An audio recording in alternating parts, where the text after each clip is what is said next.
Welcome to the Moxie OT podcast, where we invite occupational therapy practitioners, consumers, and friends of OT to talk about evidence-based practice.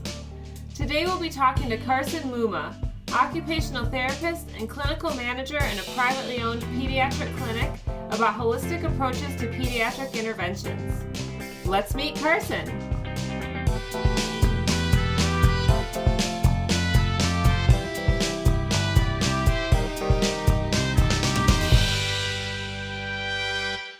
Today we're talking to Carson Mumma, a clinical manager at a privately owned pediatric clinic in Chicago, Illinois. Carson is going to be talking to us about a holistic approach to pediatric occupational therapy and how she incorporates intervention strategies that may come from a variety of professions, but still makes them OT. Carson, welcome to the Moxie OT podcast. Thanks, Sarah. I'm happy to be here. It's so great to have you here. Carson, as we talked about this conversation and thought about what you wanted to talk about, it really came down to OT's holistic approach and how at your clinic you use a variety of approaches to meet the needs of your clients. But at the end of your day, your goal is to help your clients and their families best participate in their lives. Can you tell us a little bit about your background? What's your role at your clinic? So my role at the clinic currently, I'm an occupational therapist, of course, and I am also a clinical manager. So I do a little bit of the admin side. My favorite part about being the clinical manager is being able to work with and supervise other therapists that are part of our little clinic. But of course, my most favorite is being a OT and getting to see my kiddos. I think that's, those are, first and foremost, being an OT is why we're all here. I think we never give up the love for that, no matter where our career goes. Mm-hmm. But learning how important it is to be there to support and train newer, younger OTs. And I think it's really cool that you've built this position where you get to do that, and really speaks to your skills as what is the right word? It really speaks to your skills as a educator, that you're not just a great OT, but you're also great at bringing up the next generation of OTs. Yeah, I mean, I feel honored to be able to work with all these OTs, and also I get to work with we have speech therapists at our clinic as well now, and we have working in early intervention. We also have some developmental therapists. So although I am clearly not a developmental therapist or a speech therapist, I think I get to learn from those professions as well, during our time together and our mentorship, because as you kind of mentioned in your intro, OT pulls from so many different areas, and we work also with so many different disciplines that it's really nice to get a better understanding of exactly where all of these different approaches are coming from, and have the time to be able to do that as a therapist, because a lot of time we're just running around with a caseload and we don't get the opportunity to do some of these other things. So it's been a really nice experience and shift. Yeah, that's great. And I think that many of us really like the interdisciplinary role that OT can have. And that's something that if, people decide to go into pediatric practice, they might lose for a little while as the business grows or something like that. And so to have that opportunity to work with other disciplines and both learn from them and share what OT has to offer is just a really great opportunity, and to problem solve with each other. In fact, I guess I'll just go off script a little bit. You were just telling me before we got started about how you were working with a physical therapist to meet the needs of a client today, even though they're not in your practice. No, yes, I sought this physical therapist out because she has training in a really specific modality that I felt would really support this new client, this new kiddo I've been working with. So I sought out her assistance and her help to be able to consult and collaborate to best support this kiddo, just to do right by him and his family and be able to really do get a holistic approach, and if we're going to be holistic, sometimes that does mean you're pulling in other professions, you're pulling in from anywhere you can kind of grab from to really address this whole little person that you're working with. Absolutely. I think it's important to kind of know where our strengths are, where our roles are, and who are those other support systems in this child's life that we can Mhm. make sure they get what they're needing. Interestingly, you started off in a different interdisciplinary setting. You started your career in acute care. So, how did you get interested in pediatrics and using some of the different interventions that you've received extra training in? Yeah, so I did start out in acute care and inpatient rehab, the hospital setting. It's very, very different from what I'm doing now, where now I'm in a small private clinic with pediatrics, or in the home doing early intervention. But I really did enjoy my time as a hospital-based therapist doing acute care and inpatient rehab with adults. I think that is incredibly valuable experience. And I find myself pulling from some of those experiences and some of that knowledge that I've gained in working with adults of varying abilities and varying personalities and varying maybe things that they're going through, because when you work with a child, you work with their parents, you're working with the whole family, right? So depending on what the parents are going through or the caregivers are going through, it's really nice to have that background to be able to pull from to help support them in their home and in their role as a parent or as a caretaker. But I got my interest in pediatrics. I always had an interest in kids. I got into OT school thinking I would be a pediatric therapist.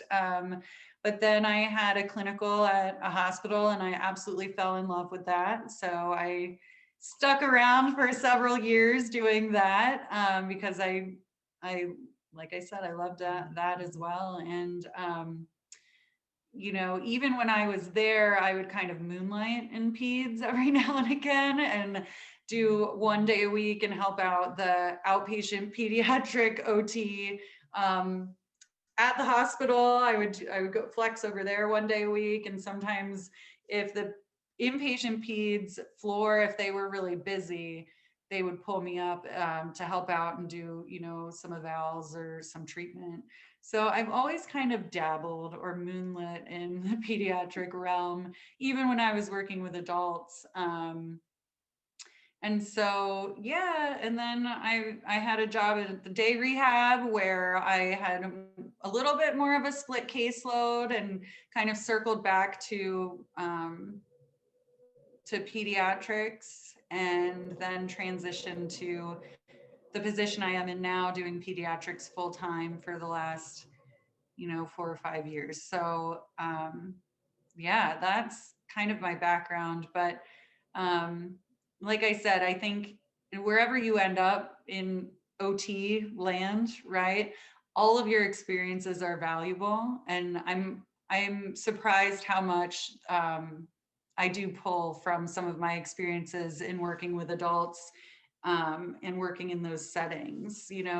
I think working in a hospital, you get comfortable with some of the more uncomfortable things, or because some of the more medical based things. So when I have a more medically fragile child, I feel comfortable in managing, their G tube or any lines or any maybe precautions they might have, because I have that background. So I just think like I said, I just pull from anything I have to really just help support these families, and that contributes to this holistic idea of OT. So I think it's a great thing that we can flex to so many different populations and so many different settings. I totally agree with you. I think that sometimes we don't always realize all that we're gleaning from a setting when we're working in it or doing Mhm. field work in it or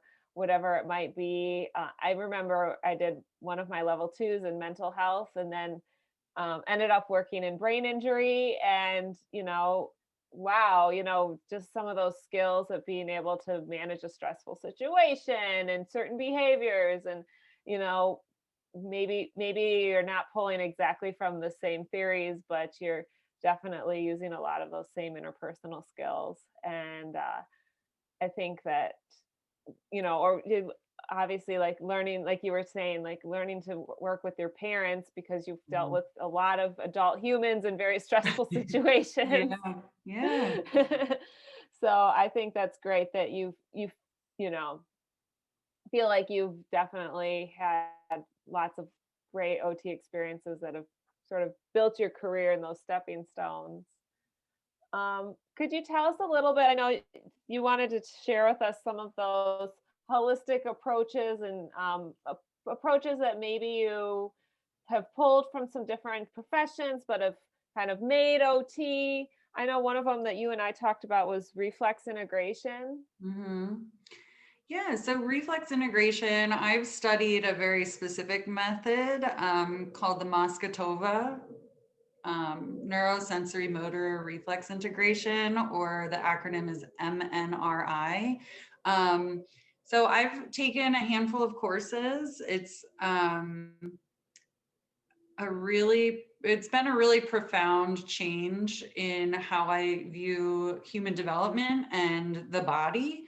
I think in OT school, you kind of glance over reflexes, right? You don't really talk. It's like, this is what, the big ones are: hands pulling, hands, there's like a couple big ones you might pick out and like kind of test for, but you're not really sure like why, or like what does it matter.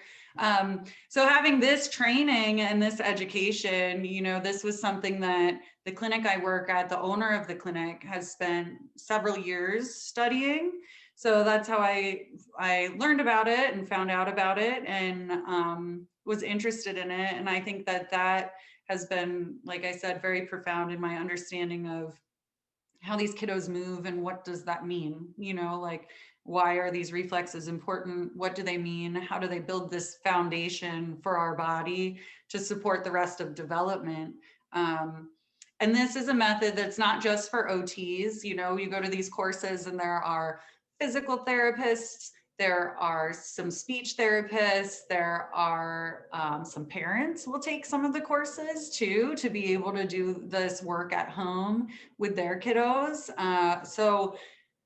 We've had some doctors, we've had some developmental optometrists I've been in class with. So it's really, a lot of people take this training, but, to circle back and make it OT, you really want to look at, how does this impact function, of course, right? How did these reflexes, or these um I don't like to say maladaptive, or these like different movement patterns, how do they impact function? How do they impact participation? How do they impact engagement? Where do we need to go? How deep and where do we need to go to focus, to set the stage for this child to function at their maximum ability?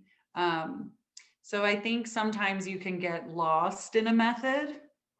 So I have to remind myself, you can work on integrating a child's ATNR for years and it may never be perfect. It's not supposed to be perfect. Nobody's is perfect. I have some, reflexes that maybe aren't integrated as well as they could be, but, kind of taking a step back and not letting myself get lost in the method, although I love it and I can very easily do that. To really continue to go back to the OT roots and make sure that it is in relation to function, and it is in relation to participation in these daily activities that are necessary and important. Is something that I try to keep in mind as I'm looking at all these different interventions. Some more OT specific ones. I've done some self-study in interoception, or the interoception programming by Kelly Mailer, which is really nice. And when you're talking about self-regulation and building body awareness, and I've used a lot of floor time, or DIR, which is kind of a method or practice. Again, lots of disciplines use this practice or this method, but it's about building a relationship and really understanding what engagement is, social engagement, what reciprocity is, the different levels of development of what you can expect from play skills or from these social, emotional, and engagement skills, which that's been a really nice tool to have in my OT toolbox, if you will, to quote any cheesy professor we've ever all had. Perfect. So, so, that's been really nice, because you can, expanding that a little bit and thinking about like OT specific, we have Renee Taylor with the intentional relationship model, which really kind of integrates very well to this approach in terms of building that relationship before therapy, right? Like having it be very relationship based, and then understanding that engagement and play. What does that mean for play, and what does that mean for development and development of play, and why is that important? So, pulling from all of these different kind of areas, and like today, I just learned about total motion release, right? And learning this from a physical therapist that I highly respect. And so, being able to pull some of that now into my toolbox and, consult with her and just learn more and more. But, always circling back to like, okay, then how does that help support function for this little guy? As we move and as we go and as we integrate all these different methods or all these different interventions. Yeah. So what I guess I'm wondering about is how often a lot of these interventions, not all of them, but are very focused on client factors. Interoception is a Mhm. client factor, it's a sensory part of ourselves. So how do you write your goals as occupation based goals, or how do you kind of keep occupation at the focus of your interventions? Yeah, so I mean, we get a lot of kiddos coming to us for emotional regulation and sensory processing, right? And those aren't necessarily areas or goals that insurance uh, covers or recognizes, right? But with that, there are I would say 99% of the time, with those components, there will often be some kind of breakdown or disconnect with bilateral coordination, bimanual task training, fine motor skills, visual perceptual skills, executive functioning skills, right? So although a family might come to us for one reason, as an occupational therapist and looking at the whole child, the whole picture, right? We're going to break it down the components and see through our assessment where those breakdowns are, right? So many of our goals are still functional and occupation based, right? So, talking about fine motor goals, talking about, I do like to do regulation goals, persisting through frustration. I do like to write a variety of goals that kind of address all of these different areas depending on what the child's needs are. Um, yeah, does that answer your question? Yeah, I think so.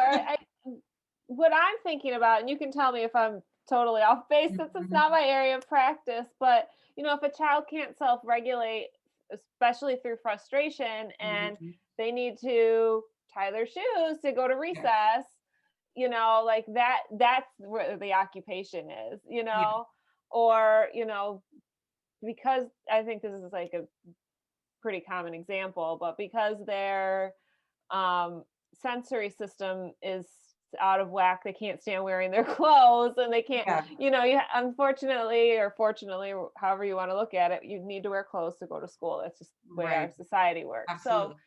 you know, at the end of the day, I think that's where the goals are, Hmm. whether they're Yeah. written that way on paper or not. Absolutely. And absolutely. So, if a child is so dysregulated or their sensory system is so disorganized that they're unable to do these occupations, right? And for kids, play is a huge occupation. Having friends, playing, tying our shoes, wearing our clothes, being able to navigate a lunchroom, being able to sit through class, being able to do, these children, we ask a lot of that from them. And so even though their experiences or their challenges for OT are regulation and sensory, um, how do we connect, or these motor components to these larger occupations? So yeah, absolutely, that would be the focus of a lot of our goals. And sometimes we break the goals down into those smaller components to build up to this Right. larger goal of occupation. Right. Sometimes like we need to do the building blocks to get there or to demonstrate progress or Yeah, lay that foundation so we can yeah. get to the bigger picture. Great. And so, I think we've talked about um, how much is entailed here. And so you've talked about it maybe a little bit, but how do you incorporate families into your interventions? Oh, families are vital when working in pediatrics. Families they are the ones, we see these little kiddos for an hour a week, sometimes, sometimes more, depending on their needs, sometimes 2 and 3 times a week, but sometimes it's only an hour a week. And so the parents or the caregivers are really the ones that are having to take the home program or the strategies or the techniques that we are doing in therapy and going over and implementing them into their day. um, every family's capacity is very different to be able to do that, but that is where a lot of the work is done, is at home and with their parents and with their parents support. So, kind of circling back to like my experience in working with adults of different capacities and of different, backgrounds and skill levels and just life experiences, uh, being able to then effectively maybe coach a parent in a different way, or give a home program that's more accessible or within their capacity right in that moment, has been really valuable. And it's something I didn't think of getting into peds at first, right? I didn't really put it all together, but families are an incredibly important piece to that puzzle. And that's yeah, you can't do it without them, period. Absolutely. Period. Right. I mean, I think that's what it comes down to is like, even if you had a kiddo on your schedule, the maximum that you could, your family's with them so much more. Hmm. But I also think that, oh, well, that's one of like OT's like super great skills is that we are very skilled at educating our clients, and that also means that our caregivers really are our clients as well. Hmm. And whether it's recognizing that this person's going to need something to take home so that they can remember, or recognizing this person also has 5 other kids at home and the home exercise program needs to be like very minimal, or being Hmm. able to incorporate it into some other daily task the kid has to do. But being able to look at the context and see the full picture of what's happening is Absolutely. The so context important. and the environment, they're the child's natural environment, right? Yeah. You kind of have to take that into consideration as well, because some families will have access to certain things at home and some won't, you know. So the context and the environment absolutely are Absolutely, huge. that access, and then some, but sometimes also like sometimes the children that have like great resources still have a super chaotic home. And so Yes. considering Oh, all and those sometimes factors. it's like too many resources, right? Like Yeah. too many toys, too many wonderful things. So sometimes a lot of the education, or some, when I first start working with a family, or if I go into a home, you know, with early intervention, that might be one of the first things we talk about, right? Is kind of streamlining the environment a little bit more and figuring out how to make this environment a little bit more conducive to um, regulation, right? And that sensory piece. So there isn't so much ambient visual input or whatever, auditory input, whatever it is. You know, so that absolutely that can be definitely a topic of discussion. Are there other barriers that you've noticed many of your families face?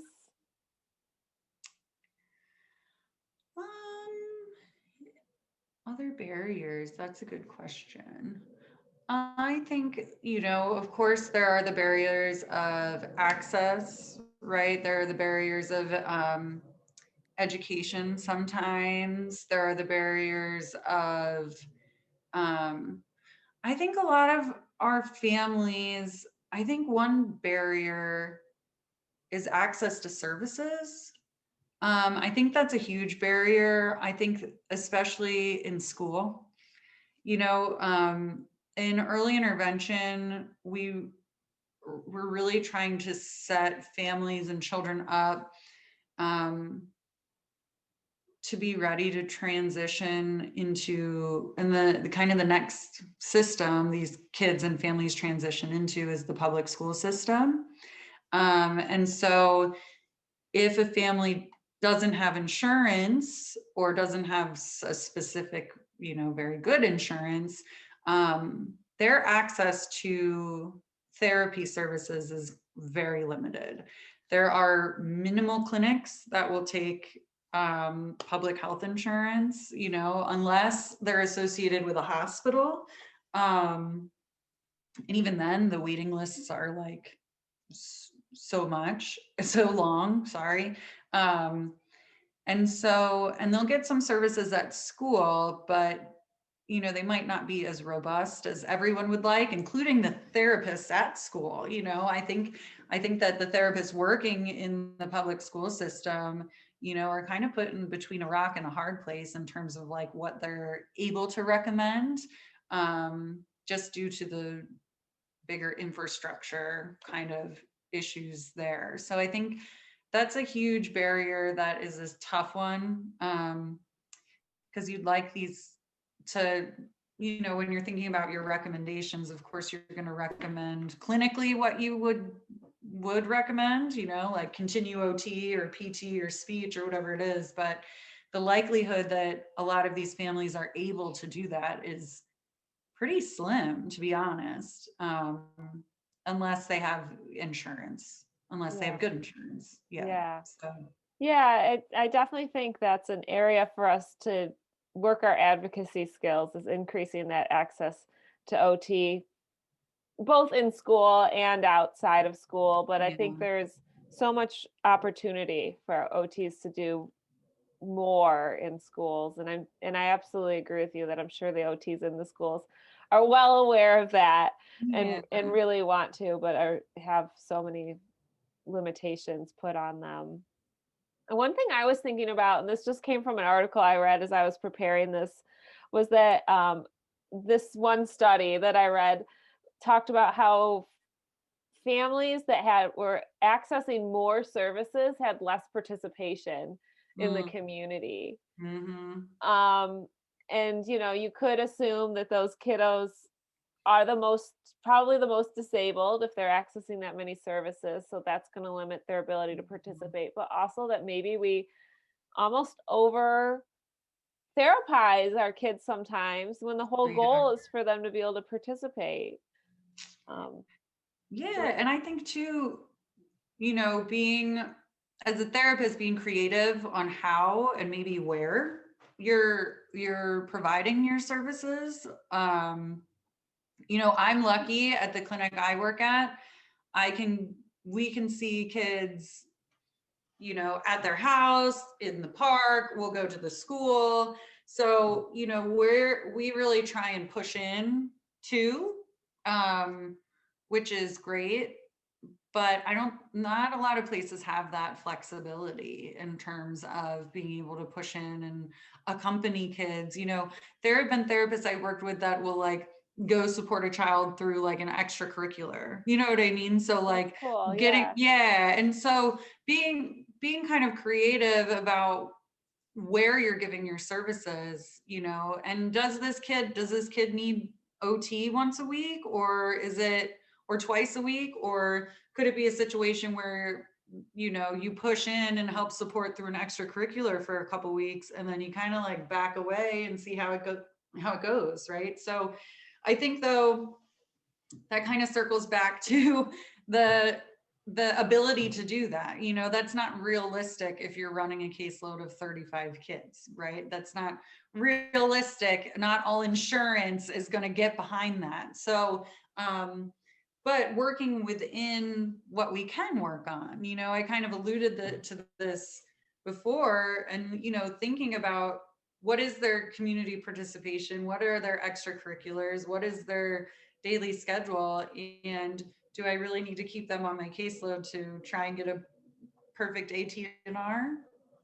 Probably not. So just, considering the whole picture and the whole child, I think is really important, and kind of circles back to what you're saying. Are they ready?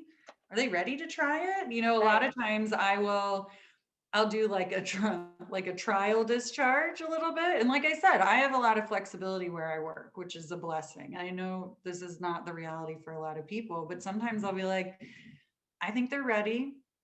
They're interested in rock climbing or whatever it is. Why don't you sign up for that? Let's see how they do. They're doing really well in all these other areas. We want to get them out, social, meeting kids, still building their strength. Let's try this extracurricular they're interested in.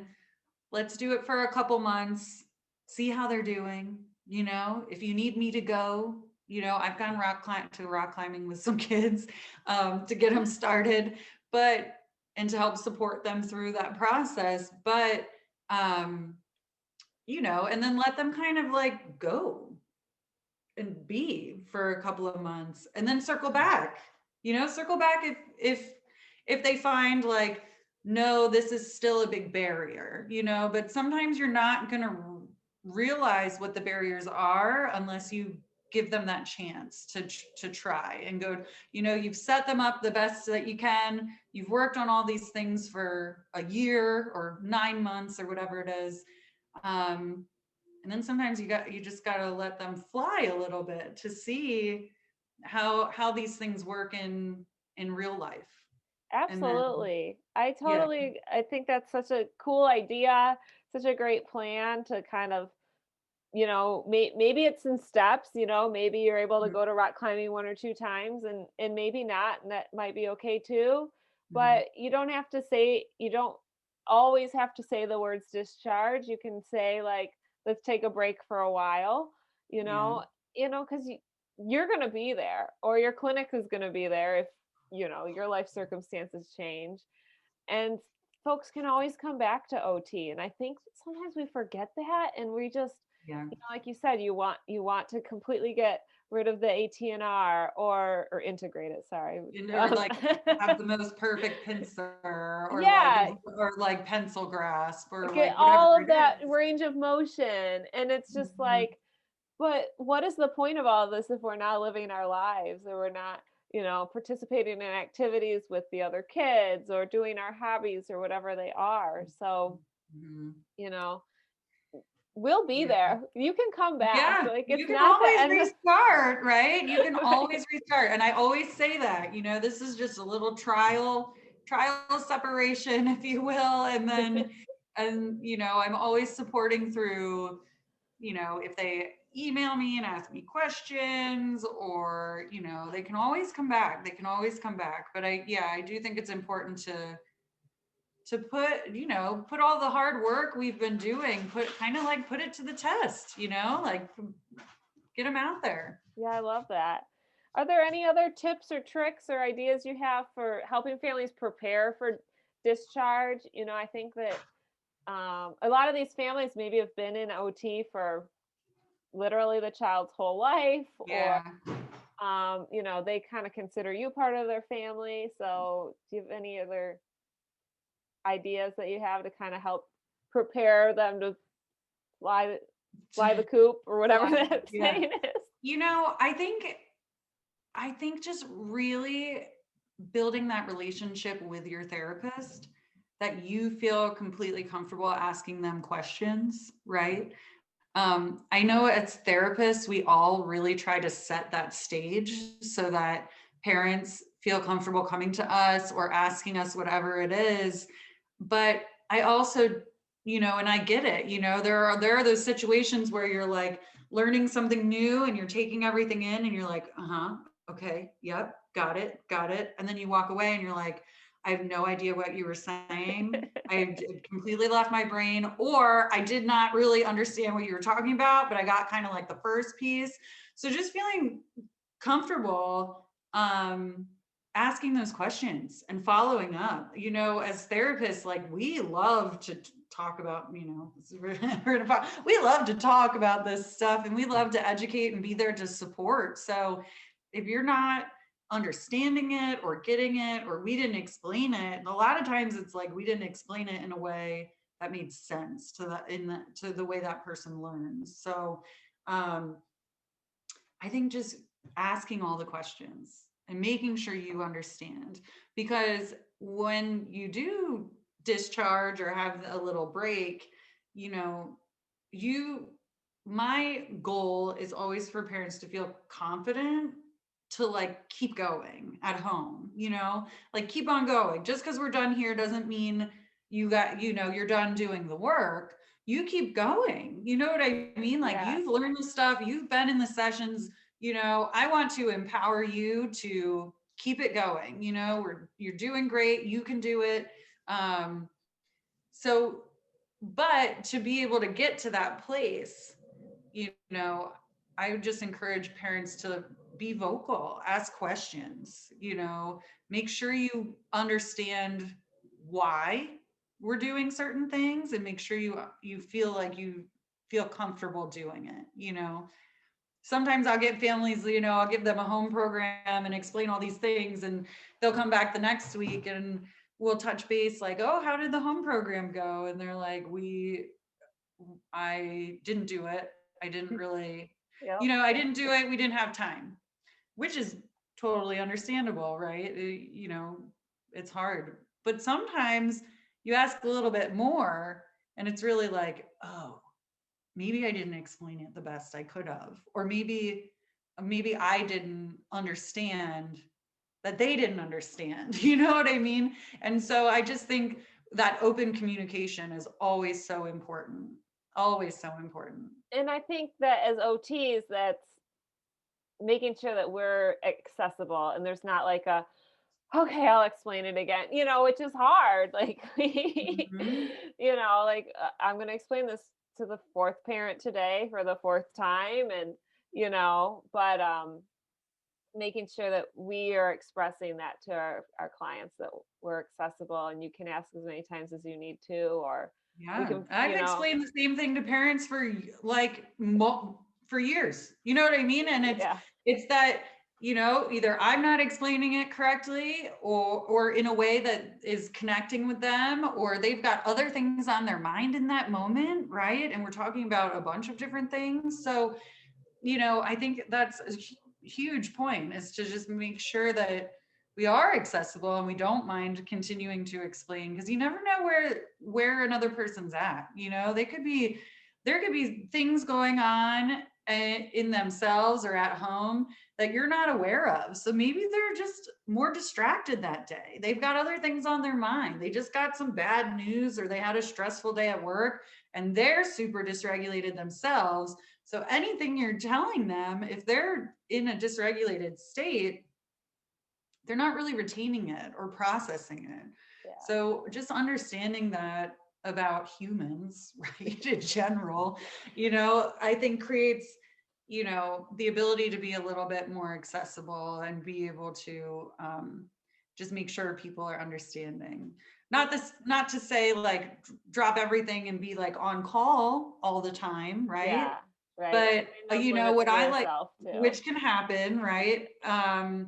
If but I find, I tend to, if I have a parent that needs a little bit more support and I'm getting emails or text messages or whatever it is, I'll just say I have like 15 minutes on Thursday. Can I give you a call then? You know what I mean? And so that's how you can support and continue to be accessible, but not like be on call. Yes, I think thank you for bringing that up because I do think that's so important, especially when you're a newer therapist and you really want to create good relationships and do a good job. But it's okay Be to have everything to those boundaries. everyone. Yeah. Yeah. Yeah. Do you have a success story of one of your kiddos that you'd like to share with us today? Oh my goodness. I have, I just feel so, I don't know, blessed to have this job. I've worked with so many amazing children and so many amazing families. But one kiddo that kind of, when you sent me the question ahead of time, I kind of, this one little girl popped up into my brain. And her family was I mean, all the families are wonderful, but she came in, and she was 5 and not potty trained. Oh, So wow. they sought OT for potty training, right? For potty support with potty training. She's still in a diaper. And so, we got to know each other. She had a lot of sensory issues in terms of understanding her body, feeling her body in space, understanding how to move her body, understanding the cues, the internal cues her body was giving her. She was a kiddo that was like very quiet and very introverted, which is okay. Some kids, that's just their personality, right? You can be shy, that's 100%.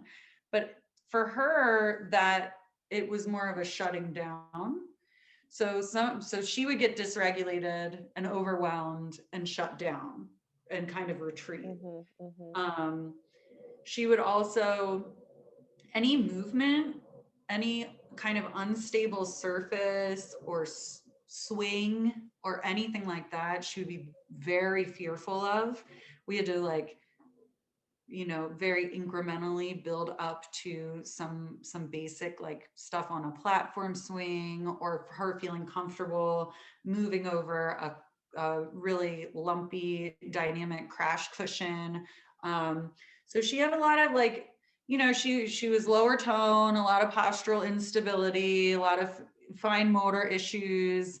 But really my favorite, and we made progress in all those areas, but she came to my brain because by the end of our time together, she was building these elaborate obstacle courses with like lycra swing that would lycra that would hang from the ceiling. So she's like climbing up and diving into this lycra Oh, and wow. climbing out of the lycra and crashing on a pad. And so she just like really blossomed, right? She really came out of her shell. She had this little sassy personality that was so cute. She just like, you just saw her like emerge, because she Oh. was feeling so much more confident and connected to her body and grounded and had a better understanding of how her body works. And her confidence was just through the roof, which is awesome.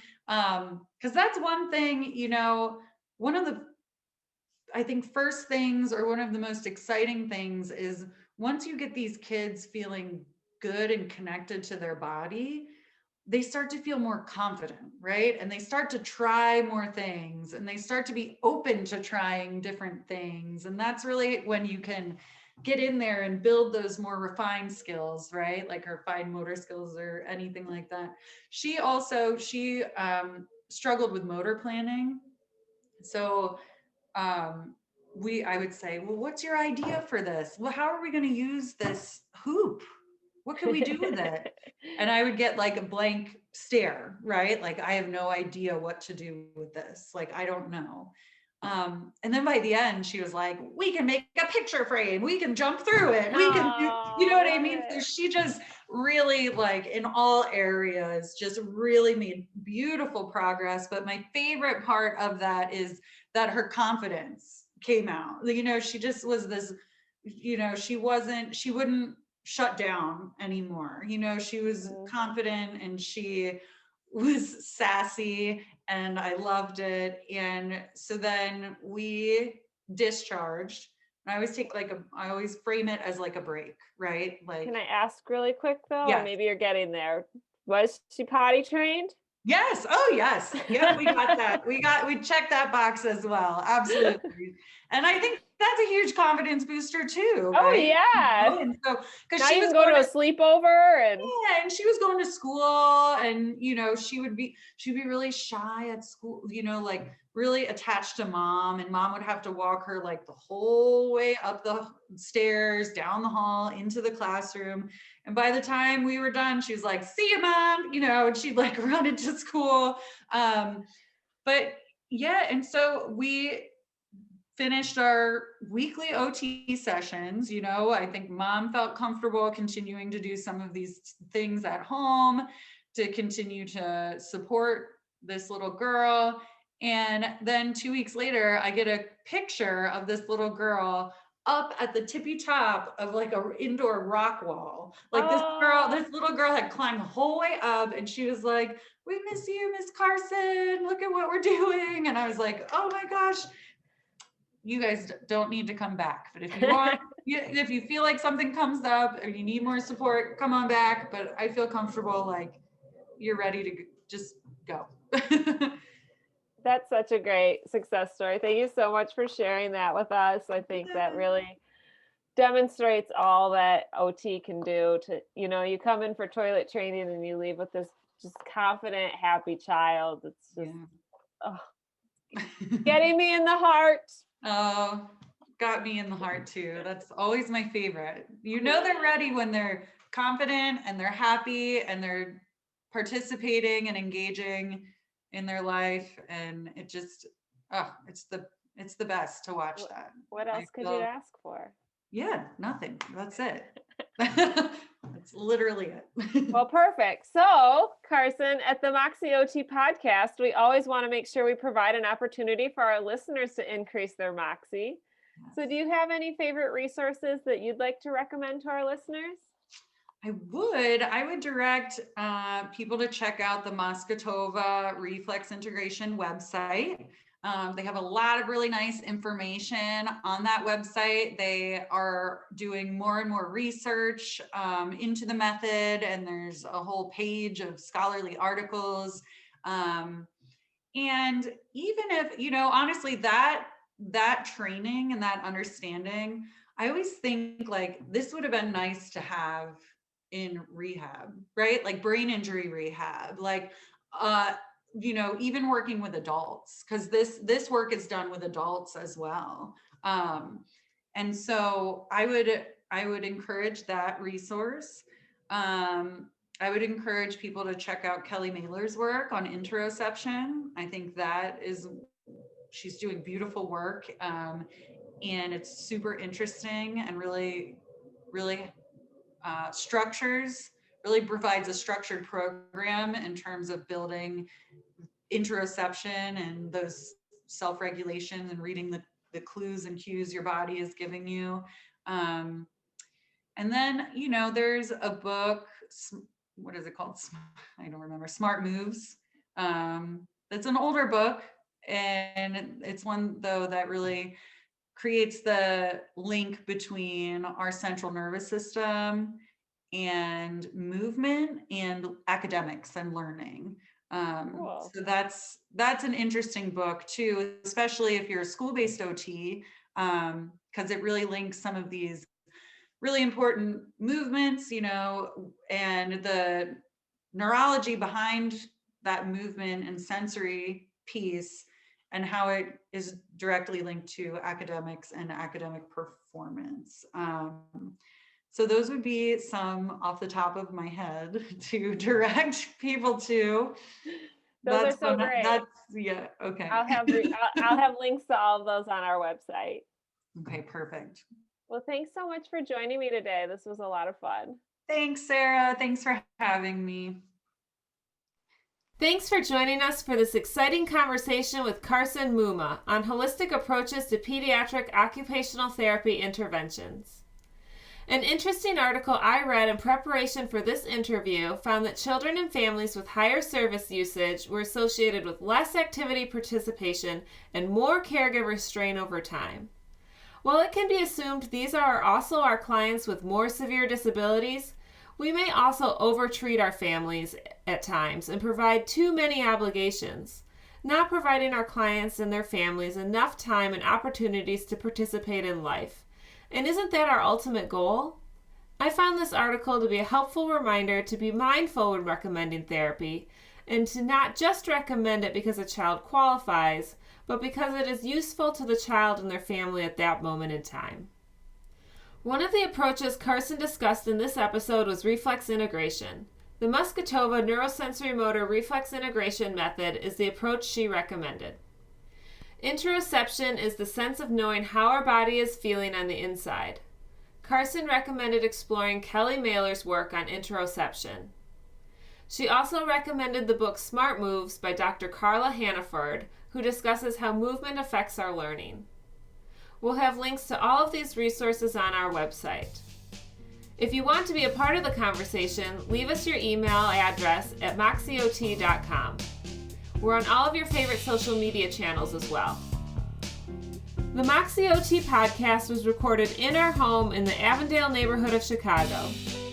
This episode was produced by Brian Zira. Our intro music is courtesy of 13 Tacos Studio. Technical assistance was provided by our dog Grody.